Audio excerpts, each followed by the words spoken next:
Indonesia motosikal tiada insurans ya.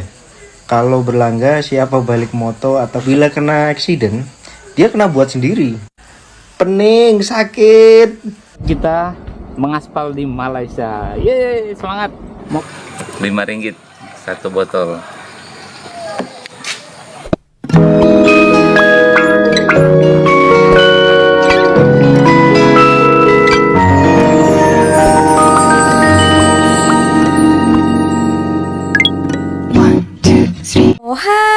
Halo, hai teman-teman. Apa kabar kalian hari ini? Jumpa lagi bersama Sari. Semoga kalian tetap dalam keadaan sehat dimanapun kalian berada ya. Teman-teman, kali ini kita mau membicarakan tentang motor. Nah, kalau di ataupun motor ataupun kereta pun boleh ya. Tuh hari Sari juga ada beli kereta kan. Dan kebiasaannya kalau di Malaysia ini tak kira motor ataupun kereta itu kita harus membeli insuran ataupun asuransi ya. Sebenarnya Sari tahulah kalau kendaraan di Malaysia ini diwajibkan wajib hukumnya itu membeli insuran. Karena teman-teman kalau di Indonesia Sari juga berkendara di sana, kita tidak diwajibkan sangat untuk membeli insuran gitu ya. Nah, kalau di Malaysia harus ya. Itu hari Sari pernah tanya juga dengan husband Sari, mengatakan kenapa harus beli insuran gitu ya, dan dia menjelaskan ya harus. Dia menjelaskan sedikit, katanya kalau apa-apa yang berlaku kita boleh klaim insuran. Nah, contohnya kalau kita langgar orang boleh klaim insuran, orang langgar kita juga boleh klaim insuran. Jadi tak secara langsung kita tiba-tiba sudah accident, kereta rosak gitu ya, kita harus mengeluarkan uang kita sendiri. Nah gitu teman-teman. Kalau di Indonesia setahu Sari ya, sebab Sari juga punya kendaraan di sana, Sari tak gunakan insuran. Oke teman-teman, nah ini ada yang berkomentar. Nah, akan dijelaskan oleh lelaki Indonesia ini. Nah, kira-kira gimana itu ya? Menurut kalian wajib atau tak kita mempunyai insuran kendaraan? Oke, mari kita dengarkan apa yang dikatakannya. Cup. Indonesia motosikal tiada insurans ya. Kalau berlangga siapa balik moto atau kereta yang dilanggar? Tak ada bang, tak ada. Orang Indonesia itu bila kena accident, dia kena buat sendiri. Sebab apa? Sebab di Indonesia ini insurans moto itu non mandatory.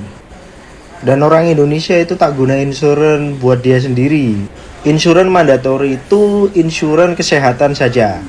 Sebab itulah orang Indonesia bila kena accident, kepala dia pening, sakit, kena bayar baiki hospital, kena bayar buat betulkan moto dia sendiri atau moto orang lain.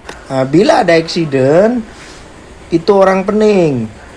Bila ada polis, makin pening. Sebab bila ada polis, moto diambil lah kat polis, kita kena ambil dalam office polis, kita kena bayar keluarkan moto tuh. Nah, siapa yang akan baiki moto itu kita musyawarah dari accident itu siapa guna accident. Saya sebagai victim atau orang lain dia sebagai pelaku. Nah, orang yang salah inilah yang kena betulkan moto dia sendiri, betulkan victim dia, betulkan badan dia, kena bayar polis juga buat keluarkan moto dia. Sebab itulah orang Indonesia itu luar biasa bang.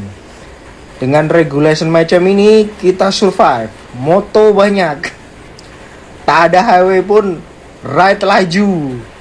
Mungkin dalam dunia ini orang Indonesia itu punya tingkat survivability paling tinggi bang.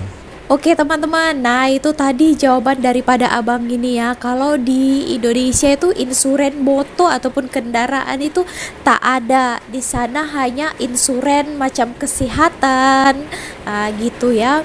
Oke, sebenarnya sangat susah juga kalau kod-kod terjadi ya hal-hal yang tidak kita inginkan, macam accident gitu ya, kereta rusak tiba-tiba, kita tak ada persiapan, uang kita di cut pocket. Macam mana kita mau membayar orang yang kita langgar itu? Memang betul ya, pening. Bukan bayar keretanya saja. Nah, banyak yang dipikirkan ya kan. Kita harus bayar hospital mereka yang kita langgar, kendaraan dia yang rusak macam mana, apalagi kendaraan kita juga gitu ya. Sebenarnya menurut Sari memang untung juga kita wajib juga beli insuren. Kita kan tidak tahu berlaku di jalan raya kan. Jadi kalau Malaysia ini umpamanya sedia payung sebelum hujan. Gitu. Kalau Indonesia menurut Sari sudah hujan baru cari payung. Paham tak? Kayak gitulah ya umpama istilahnya yang kalau digambarkan. Macam tuh teman-teman. Kalau kalian bagaimana menurut kalian? Tapi ini bergantung orang lah ya. Tapi kalau ada juga yang sanggup untuk membayar klaiman daripada kerusakan kereta ataupun motor itu, ya boleh saja kan. Tapi kot-kot kalau tak macam mana? Hutang, kena hutang lah kan. Itu pun kalau ada yang mau hutangkan. Kalau tak, pening kepala Barbie. Jom kita lanjut lagi. Ini satu video ini. Ini adalah motor Indonesia masuk wilayah Malaysia. Katanya dia kebablasan masuk ke Malaysia. Kira-kira kemana mereka ya? Apa yang mereka lakukan? So, mari kita tonton video ini. Jom. Oke, udah nyampe di PLBN Aruk. Tapi pas nyampenya jam makan siang, jadi tunggu dikit sampai jam 1 baru buka posnya. Proses di PLBN Aruk udah selesai, ramah semua stafnya, dan karena pakai karnet prosesnya nggak ribet, 10 menit beres. Yang penting sesuai nomor rangka nomor mesin, pemilik kendaraan, dan inspeksinya jelas. Mantap, yuk ke Malaysia. Wah, ke Malaysia.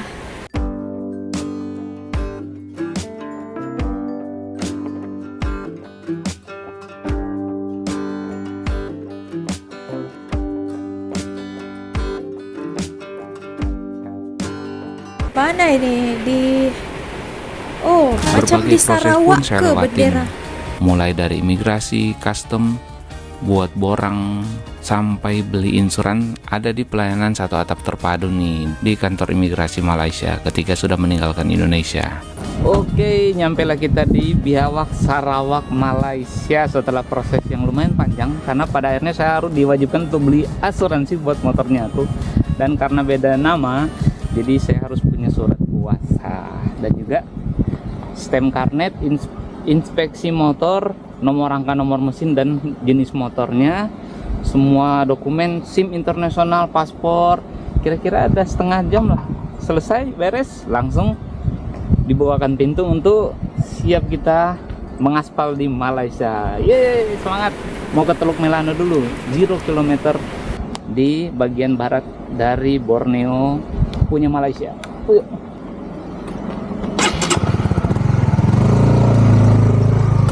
Terakhir militer cek dan semuanya lancar jaya, langsung tancap gas guys. Kalau semuanya itu lengkap ya, dokumennya itu lengkap, boleh saja masuk ya teman-teman. Nah, tadi juga diwajibkan membeli insuren ataupun asuransi. Lanjut gas lagi nih ke kampung Teluk Melano.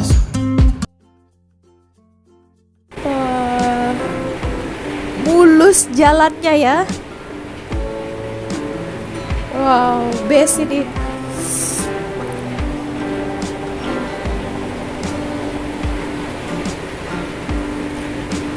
Borneo Highway dimulai dari sini di kilometer 0 Teluk Melano. Sampailah kita di Teluk Melano di depan Borneo Highway Sarawak kilometer 0 nih. Gila, kayaknya biker jarang-jarang datang ke sini, langsung gas ke Kucing biasanya. Tapi kalau aku putusin dulu nih ke Teluk Melano. Wah, banyak ya rider-rider itu datang ke Sarawak, ke Puas, saya pun tinggal selama 3 hari 2 malam di kampung kecil yang tenang ini buat nikmati pantai. Ada Tanjung Datu National Park, di mana tip of Sarawak ada di ujung Taman Nasional ini. Sayangnya nggak bisa diakses pakai kendaraan, harus naik perahu atau trekking. Dan juga ada kulineran di warung tepi pantai di Teluk Melano. Udah pasti bikin betah pokoknya suasana kayak gini. wah, base-nya ya tempatnya.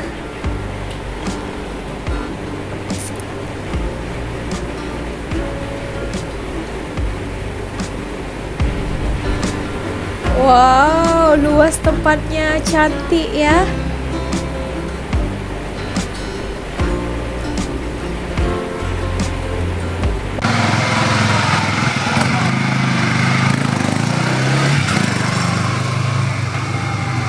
Teluk Melano ini jauh dari pom bensin, jadi saya ngisi bensin botolan dulu. Ada 5 jual ringgit botolan satu gini. botol. Oh, ini di kampung ya, teman-teman. Oke. Kalau di kampung-kampung ada juga jual yang macam ini ya. Tapi kalau ngomongin perbatasan negara, sebenarnya ada satu lagi nih yang paling dekat dengan Teluk Melano ini. Ada pos kawalan sempadan Teluk Melano yang jalannya langsung terhubung ke Temajuk, Kabupaten Sambas. Halo, selamat pagi. Mau foto boleh? Cuma karena pos ini masih belum dibuka untuk umum buat melintas, apalagi pas pandemik, dan juga pos perbatasan ini belum lengkap dengan pos pemeriksaan bea cukai. Jadinya perlintasan ofisial harus melalui pos Biawak Aruk. Wah, memang walaupun masih satu daratan di Kalimantan, tapi vibes-nya beda banget nih kalau udah menginjakan kaki di Malaysia. Wow, apa yang bedanya kira-kira vibes-nya itu ya? Jalanannya juga ya. Biasanya Sari dengar gitu review daripada vlogger-vlogger. Wow.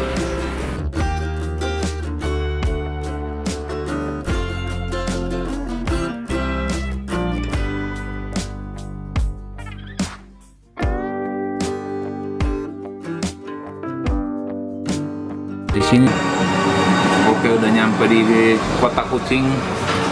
Nyampenya siang tengah hari, lumayan terik, jadi kita ademin dulu sama makan es kasi nih. Saya es Milo jagung, ada pisang goreng juga. Oh, ini rujak nih, rujak.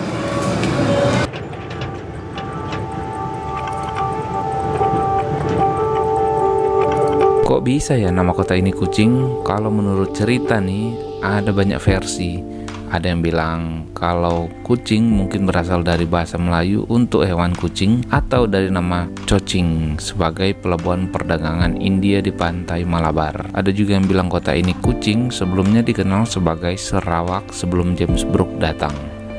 Beberapa sumber bilang kalau tempat ini berasal dari buah yang disebut mata kucing. Namun ada satu teori nih, karena miskomunikasi. Jadi ceritanya si James Brooke tiba di kota ini dengan kapal pesiarnya sekitar tahun 1839. Lalu dia bertanya kepada si pemandu lokal mengenai nama kota ini. Si pemandu pikir kalau James Brooke sedang menunjuk ke arah seekor kucing. Jadinya nggak pakai lama dia langsung bilang aja itu Kucing. Nah, dari situlah nama kota ini adalah Kucing jadinya. Oke, nyampe kita di Kota Kucing. Belum lengkap kalau belum lihat langsung Tugu Kucing di pusat Kota Kucing nih, dekat waterfront. Tugu Kucing. Memang namanya dari kucing. Oh iya, keren teman-teman. Wah, Betul ke? pokoknya Adakah asik sini nih orang nongkrong di Sarawak? Kucing, apalagi di waterfront, lihat sungai Sarawak yang menawan dan kota yang enak dipandang mata ini.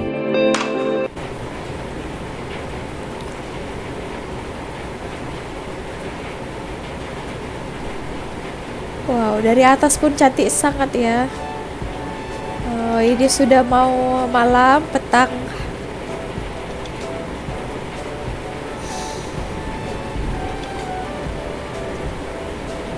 Oh, time Chinese New Year ini ya. Tarian singa, lion dance. Ada kata.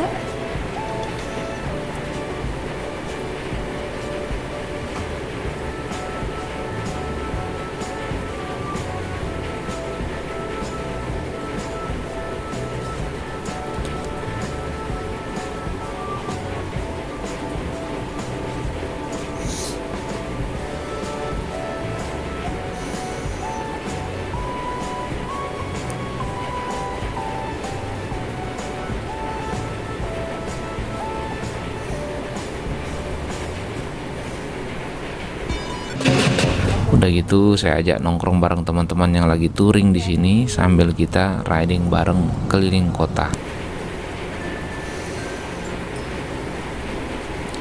Wah, best ya kalau sama kawan-kawan riding bareng. Apalagi jalannya itu mulus, besar, lebar-lebar ya. Pasti sangat best. Apalagi kalau cuacanya itu mendukung. Wah, mantap.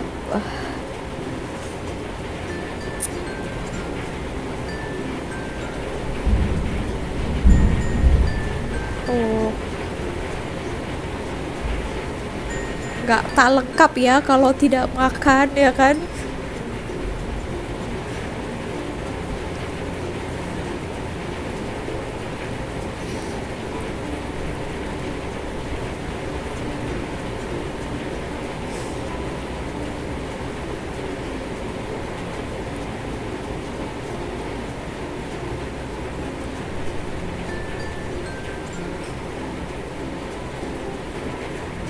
Roti apa ini ya? Kita masuk perang berdua. Siap. Suap-suapan nggak? Ya, ini dia salah satu restoran yang wajib dikunjungi kalau main ke Kucing. Keilon ya. Keilon. Tapi yang paling spesial nan pakai keju ini mozzarella. Woi, nanti kita coba lagi. Nah, ini ice. Sini aja, Bang. Ice dinosaur. Ini dia spesialnya cheese naan. Oh, saya coba dulu ya. Kayak pizza.